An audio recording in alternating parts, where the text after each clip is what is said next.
Hello my dear students, हम लोग ने लेक्चर नंबर 7 में क्या किया था। हम लोग ने स्पेक्ट्रल लाइंस के बारे में जाना, ठीक है। और उसके बाद इसी के कॉरस्पॉन्डिंग हम लोग ने क्या पढ़ा, स्पेक्ट्रल सीरीज, ठीक है। 1 to 1 बोला जाएगा तो L B P B P, ठीक है। 1 2 3 4 5, ठीक है। अब ये हम लोगों को पता है कितना होता है, पी फॉन्ट 5 लीटर 5, ठीक है। लेमन 1, ठीक है। ये किस रीजन में रहेगा, अल्ट्रा वायलेट, ठीक है। ये हम लोग का बाल्मेर बाल्मेर, ठीक है। कौन सा सीरीज में रहेगा, 2 में, ठीक है। उसके बाद ये हम लोगों का पता है कौन सा है, 4। ये कौन सा होता है हम लोगों का, ब्रैकेट, ठीक है। फिर उसके बाद यहाँ पर हम लोगों का क्या बचता है, पर्सेंट, ठीक है। ये हम लोगों का कितना होता है, 3। और ये वाला हम लोगों का कौन सा रीजन में रहेगा, हम लोगों का विजिबल रीजन में रहेगा, ठीक है। और ये वाला हम लोगों का तीनों कौन सा रीजन में रहेगा हम लोगों का, ये तो हम लोगों को पता है कौन सा रहेगा, इंफ्रा रेड में रहेगा, ठीक है। और उसके बाद हम लोग ने इसका जो फॉर्मूला वेव नंबर के लिए r into 1/n1² minus 1/n2², ठीक है।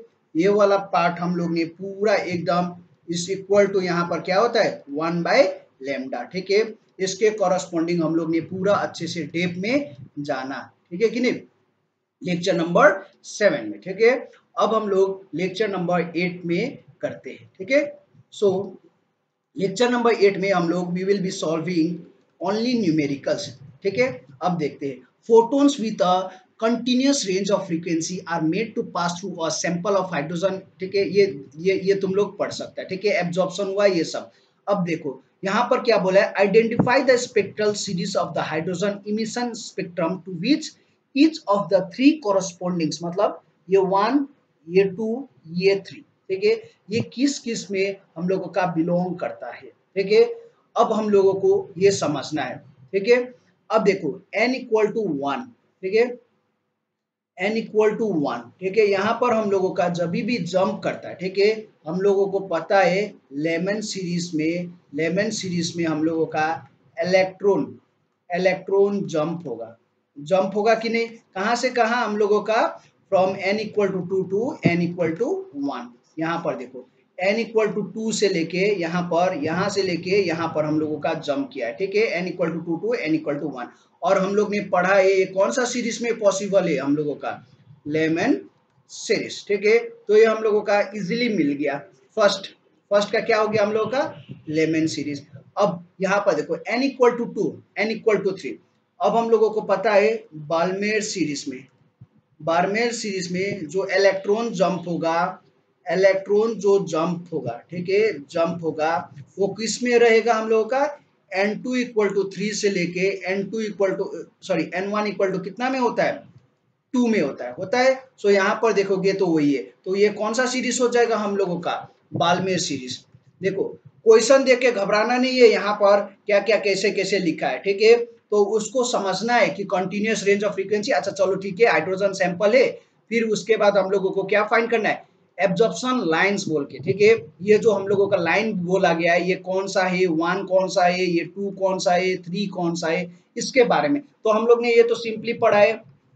जब भी हम लोगों को n2 इक्वल टू 2 से n1 इक्वल टू 1 में जंप होगा Lyman series, n2 equal to 3 से या फिर कितना भी हो यहाँ पर, ठीक है, कितना में जंप होना चाहिए, 2 में जंप होना चाहिए, तो बाल्मेर सीरीज। फिर उसके बाद अब देखो यहाँ पर 3 में, तो 3 में हम लोगों को पता है कौन सा सीरीज होता है, पार्शियन सीरीज होता है। सो यहाँ पर ये वाला हम लोगों का कौन सा हो गया, this is our Persian series, ये हम लोगों का क्या हो गया, बाल्मेर सीरीज, ठीक है। तो बहुत इजी है, कंसेप्ट समझ में आ गया, इजी है। फिर which of the following lines corresponding, ठीक है, correspond to the observation of radiation of maximum wavelength, maximum wavelength किसका रहेगा हम लोगों का, absorption of the radiation of the maximum wavelength किसका रहेगा हम लोगों का, पार्शियन सीरीज का रहेगा, ठीक है कि नहीं। ये तुम लोगों को इसके बारे में डेप में मैं बता चुका हूं, ठीक है। अब हम लोगों का ये तो हो गया, ठीक है। अब हम लोग क्वेश्चन सॉल्व करते हैं। क्वेश्चन व्हाट इज द, ये प्रीवियस क्वेश्चन नंबर 1, ये क्वेश्चन नंबर 2, ठीक है। What is the shortest wavelength present in the Persian series of spectral lines, ठीक है। पार्शियन सीरीज व्हाट बोला गया है, पाश्चियन series.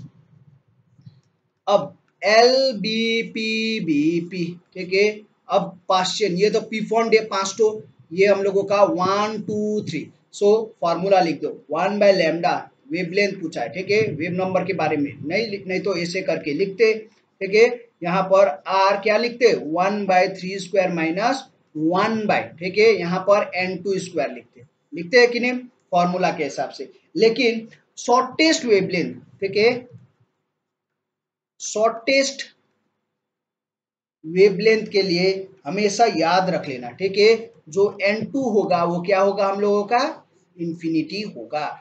Note, always note, shortest wavelength के लिए हम लोगों का n2 कितना होना चाहिए, इनफाइनाइट होना चाहिए, ठीक है। ये कंडीशन याद रख लेना। सो यहां से हम लोगों को 1/λ minimum that is equal to, यहाँ पर क्या मिलेगा हम लोगों को, यहाँ से हम लोगों को मिलेगा r 1 कितना हो जाएगा 3 का स्क्वायर, ठीक है, 9 माइनस 1/इंफिनिटी। सो यहाँ से हम लोगों को 1/λ मिनिमम इज इक्वल टू क्या मिलेगा हम लोगों को, r/9, क्योंकि 1/इंफिनिटी मतलब कितना होता है, 0 होता है, ठीक है। सो लैम्डा मिनिमम हो जाएगा, कितना हो जाएगा हम लोगों को, 9/RH। ये फॉर्म में भी डाल सकता है, या फिर RH का, सॉरी ये वाला हम लोग का रेडबर्ग कांस्टेंट का ये सब्स्टिट्यूट करके भी कर सकता है। मैं बिना सब्स्टिट्यूट करके कर दिया, ठीक है, ऐसे रखने से भी होगा, ठीक है। ये हम लोग का क्वेश्चन नंबर 2 सॉल्व, ये क्वेश्चन नंबर 3 सॉल्व, सॉल्यूशन, ठीक है। ये चीज याद रख लेना, बस इजी है, कुछ भी करना नहीं है, ये पार्ट याद रखना। शॉर्टेस्ट वेवलेंथ फॉर्मूला लिख दो, लैम्डा मिनिमम r 1/3², क्योंकि पाश्चियन 3 से स्टार्ट होता है, 1 2 3 4 5, ये हम लोगों को पता है, इसके बारे में पूरा डेप में। n2 इक्वल टू इनफाइनाइट करो, तुरंत निकल जाएगा। फिर उसके बाद अब दूसरा question, a difference of 2.3 electron volt separates two energy level, ठीक है। दैट मीन्स जो E है वो हम लोगों को कितना दिया है, 2.3 इलेक्ट्रॉन वोल्ट, ठीक है। That means E2 minus E1 हम लोगों को ऐसे करके दिया है, ठीक है, दो एनर्जी लेवल का separation. What is the frequency of radiation emitted when atoms make a transition from upper level to lower level, ठीक है। अब हम लोगों को ये तो फॉर्मूला पता ही है, ठीक है। ई मतलब कितना होता है हम लोग का, ओवरऑल का H new, so H new, ठीक है, और न्यू मतलब कितना होता है, C/λ होता है। अब यहाँ पर लेकिन हम लोग को सिंपल बोला है फ्रीक्वेंसी, तो इसका जरूरत पड़ेगा क्या, ऑब्वियसली नॉट, ठीक है। तो यहाँ से हम लोग का फ्रीक्वेंसी हो जाएगा, कितना हो जाएगा, E/H। तो E हम लोगों को दिया है 2.3 इलेक्ट्रॉन वोल्ट, ठीक है, 2.3 इलेक्ट्रॉन वोल्ट। तो इसको लिखना पड़ेगा, तो 2.3 into 1.6 into 10 to the power of कितना हो जाएगा, -19। तो 1.6 into 10 to the power of -19 convert करना है, ठीक है, इलेक्ट्रॉन वोल्ट को कन्वर्ट करना है इन टर्म्स ऑफ जूल, ठीक है। तो ये कन्वर्जन हो गया, ये याद रख लेना, 1 electron volt equal to 1.6 into 10 to the power of -19 joule, ठीक है।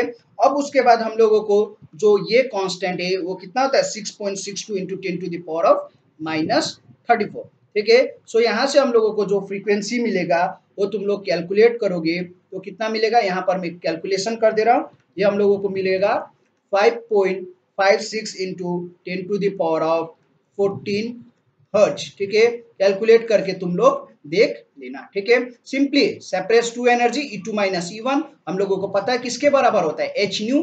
तो और E हम लोगों को दिया है 2.3 इलेक्ट्रॉन वोल्ट, इसको कन्वर्ट कर लिया, ठीक है, और H का वैल्यू कांस्टेंट रख दिया, बहुत सिंपल है। अब क्वेश्चन नंबर 4 देखते हैं, ठीक है। क्वेश्चन नंबर 4, ये हम लोगों को क्या बोला गया है, द ग्राउंड स्टेट मतलब n इक्वल टू कितना होता है, 1 होता है, ठीक है। सॉल्यूशन, सो इस समय जो हम लोगों का एनर्जी दिया गया है, ठीक है, वो कितना दिया है, -13.6 इलेक्ट्रॉन वोल्ट दिया है।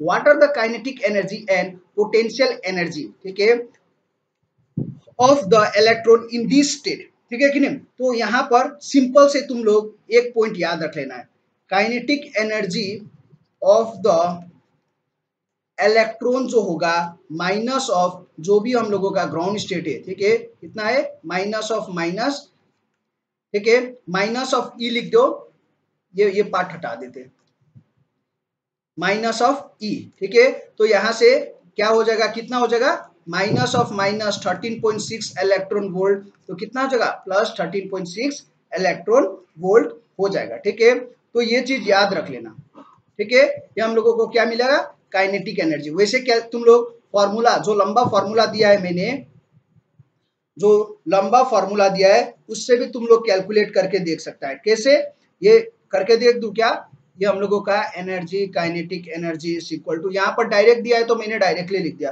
1/4 pi apps not e square divided by 2r करके, ठीक है। तो ऐसे करके हम लोग कैलकुलेशन किया जाता है, ठीक है कि नहीं। तो लेकिन सिंपल से याद रखो, जब भी हम लोगों का जो r रहता है फर्स्ट ऑर्बिट, r1 हम लोगों का कितना होता है 0.53 इंटू 10⁻⁻10 मीटर, ठीक है। ये हम लोगों का r1, this is our fixed value, ठीक है। और इस समय हम लोग ई काइनेटिक एनर्जी के लिए निकाल रहे हैं, ये लंबा मेथड है, काइनेटिक एनर्जी के लिए निकाला है, सेकेंड मेथड, ठीक है। और हम लोगों को E1 है, ठीक है, E1 है तो कितना हो जाएगा 1/4 pi apps naught into 1.6 into 10⁻⁻19 का whole square divided by 0.53 into 10⁻⁻10 metre. ऐसे करके हम लोग निकालेंगे तो कितना निकलेगा 13.6 इलेक्ट्रॉन वोल्ट ही निकलेगा, ठीक है। तो ये तुम लोग करोगे तो e electron volt in the ground state इतना ही निकलेगा, ये सेम रहेगा, ठीक है, सेम रहेगा। लेकिन इतना लंबा करने की जरूरत नहीं, ये डायरेक्टली याद रख लेना, ठीक है। ये हम लोगों का सिंपल है। अब हम लोग का पोटेंशियल एनर्जी भी बोला गया है। So potential energy, this is our potential energy, ठीक है। पोटेंशियल एनर्जी का भी दो फॉर्मूला से हम लोग डायरेक्ट नहीं, कितना होता है -1/4 pi apps not e square divided by r, होता है कि नहीं, ये मैं तुम लोगों को बता चुका हूँ, ठीक है। तो यहाँ से भी तुम लोग -2 टाइम्स ऑफ, यहाँ पर देखोगे तो 2 टाइम्स ऑफ कितना लिखेंगे हम लोग, ई काइनेटिक एनर्जी लिख सकते हैं। ये फॉर्मूला देखोगे 1/4 pi apps not e square divided by, सिर्फ 2 कॉमन लोगे तो ये फॉर्म आएगा, आएगा, ट्राई करो, ठीक है। तो -2 इंटू कितना मिला हम लोगों को 13.6 इलेक्ट्रॉन वोल्ट, ठीक है। तो यहाँ से हम लोगों को मिलेगा -27.2 इलेक्ट्रॉन वोल्ट, ठीक है। तो ये सिंपली याद रख लेना, ये हम लोगों को ऐसे करेंगे तो बहुत इजीली कैलकुलेट हो जाएगा। ये हम लोगों को क्या मिला, this is our potential energy. ये फॉर्म तो मैं बता चुका हूँ, potential energy 1/4 pi apps naught Q1 Q2 divided by r square, ठीक है, where Q1 equal to e and Q2 equal to -E करके लिखा था, याद है। तो यहाँ से हम लोगों का ये फॉर्मूला डिराइव हुआ था, ठीक है। सिमिलरली हम लोगों का काइनेटिक एनर्जी का 1/4 पाई एप्स नॉट, ठीक है, यहाँ पर half into M B square, sorry ये मैंने ये वाला तरीका से नहीं बोला था, half into M B square करके किया था, ठीक है। एक सेकेंड, तो वो तुम लोग देख लेना, ठीक है। अब हम लोगों का ये नेक्स्ट क्वेश्चन में क्या है ये पार्ट करते, ठीक है। अब यहाँ पर बोला गया है the radius of the inner most electron orbit of hydrogen atom, ठीक है, कितना दिया है R1 दिया है, कितना दिया हम लोगों को 5.3 into 10⁻⁻11 metre. Solution, innermost ये फिक्स रहेगा, ये हमेशा याद रख लेना, दिस इज फिक्स, ठीक है, इनर मोस्ट के लिए। What are the radii of the orbit at n जो ये 2 में है and n equal to 3, steps different करेंगे, ठीक है। सो लेट हम लोग कंसिडर कर रहे हैं, ठीक है कि नहीं, लेट हम लोग कंसिडर कर रहे हैं R2 बी द रेडियस कितने में n इक्वल टू 2 के लिए। तो हम लोगों को पता है r is directly proportional to n square, तो R2 square divided by R1 square equal to क्या होता है N2 square divided by N1 square होता है। सो यहाँ पर R2 square divided by R1 square की जगह कितना डालेंगे हम लोग 5 पॉइंट, ठीक है, 3 इंटू 10⁻⁻11 मीटर का स्क्वायर इक्वल टू कितना हो जाएगा 2 का स्क्वायर डिवाइडेड बाय 1। तो यहाँ से हम लोग R2 स्क्वायर इक्वल टू कितना आएगा, हम लोग कैलकुलेशन करेंगे तो ये अप्रोक्सीमेटली आ जाएगा, कैलकुलेशन कर R2 स्क्वायर नहीं, मैं R2 के टर्म्स में लिख दे रहा हूँ, ठीक है, R2 के टर्म्स में लिख दे रहा हूँ, कैलकुलेशन करके देख लेना। ठीक है, ये आ जाएगा हम लोग का 2.12 इंटू 10⁻⁻10 मीटर। सो ये हम लोगों का किसके लिए मिला, this is radius of second orbit. अब हम लोगों को radius of third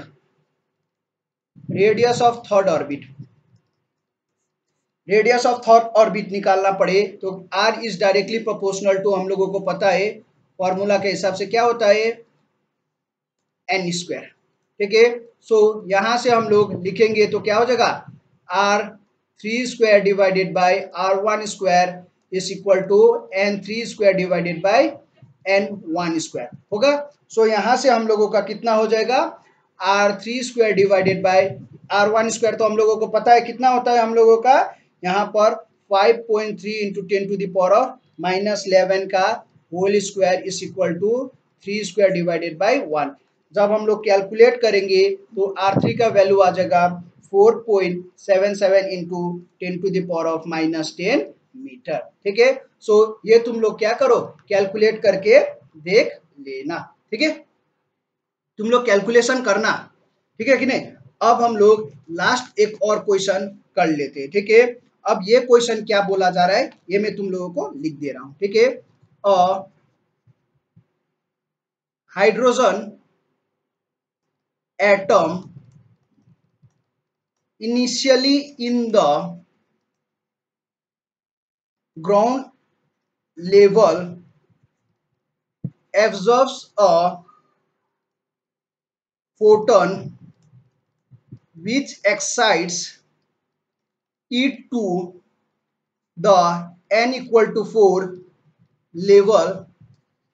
Determine the wavelength and frequency of photon। ठीक है, सो ये हम लोगों का क्वेश्चन है। अब देखो, initially in the ground state, ठीक है, तो E1 कितना दिया हम लोगों का, ग्राउंड स्टेट कितना दिया है, -13.6 इलेक्ट्रॉन वोल्ट, ये तो हम लोगों को पता है। सो अब देखो n इक्वल टू कितना दिया है, n इक्वल टू 4 में। ठीक है, तो E4 हो जाएगा -13.6 डिवाइडेड बाय 4 का स्क्वायर। ठीक है, क्योंकि फॉर्मूला पता है, En equal to -13.6 electron volt divided by n square. So -13.6 divided by 4 square 16, 0.85 electron volt आ जाएगा। ठीक है, इलेक्ट्रॉन वोल्ट आ जाएगा। फिर उसके बाद हम लोगों को क्या बोला गया है, एक्साइट कर रहा है। ठीक है, एनर्जी क्या कर रहा है हम लोगों को, energy required to excite the hydrogen atom,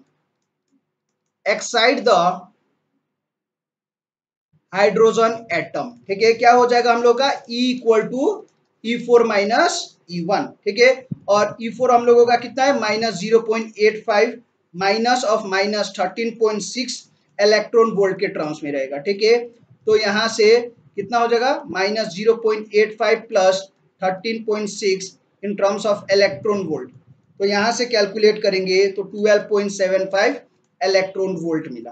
ठीक है, अब यहां पर हम लोग देखते हैं, so E equal to 12.75 electron volt मिला। ठीक है, अब हम लोगों को पता है, अब इलेक्ट्रॉन वोल्ट के टर्म्स में उसमें लिख दो, जूल के टर्म्स में, तो कितना आ जाएगा, 1.6 इंटू 10⁻⁻19, ये हम लोगों का जूल में आ गया।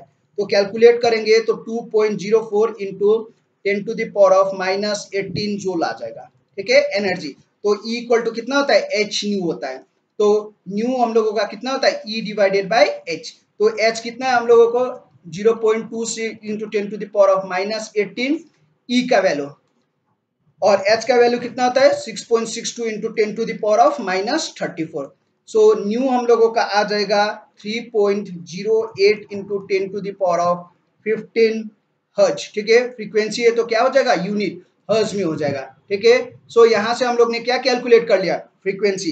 वेवलेंथ मतलब क्या होगा, nu equal to c by lambda, तो lambda equal to c by nu, तो लैम्डा हो जाएगा 3 इंटू 10⁸ डिवाइडेड बाय न्यू, कितना है हम लोगों का 3.08 इंटू 10⁻15, तो कैलकुलेशन करेंगे तो 9.74 इंटू 10⁻⁻8 मीटर मिलेगा। सो हम लोगों को क्वेश्चन में क्या क्या बोला है, देखो वेवलेंथ फ्रीक्वेंसी कितना लेवल में, n इक्वल टू 4 एक्साइट हुआ था, ठीक है। एक्साइट होने के बाद किधर, कौन सा लेवल में गया था, ग्राउंड लेवल में। तो वही चीज देखो, एक्साइट हुआ था 4th लेवल से ग्राउंड लेवल में, ठीक है। जैसे हम लोग सेकेंड E2 माइनस E1 करते थे ना, तो यहाँ पर सेकेंड से फर्स्ट होता था, E के बराबर आता था, तो यहाँ पर 4 से फर्स्ट में गया। तो ये हम लोगों का कैलकुलेशन हो गया, E equal to h nu, और 1 इलेक्ट्रॉन वोल्ट मतलब 1.6 into 10 to the power of minus 19 joule होता है। सो यहाँ से E equal to h nu, frequency निकल गया, न्यू मतलब C by lambda, lambda equal to C by nu. तो क्या हो गया हम लोगों का, ये हम लोगों का वेवलेंथ भी निकल गया।